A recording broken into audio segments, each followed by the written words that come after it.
ഇന്ന് നമ്മൾ ഉണ്ടാക്കാൻ പോകുന്നത് ബ്രസീലിയൻ കേക്കിയായ ബാലബാലയാണ്.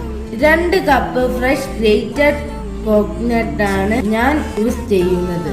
ഇത് നല്ലോണം ഒന്ന് വറുത്തെടുക്കാം.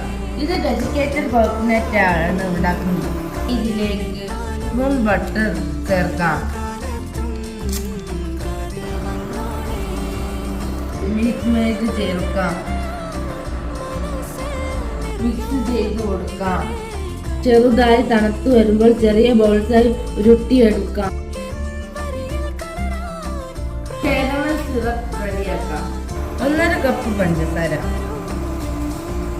1/2 കപ്പ് വെള്ളം, 1 ടീസ്പൂൺ നാരങ്ങ നീര്.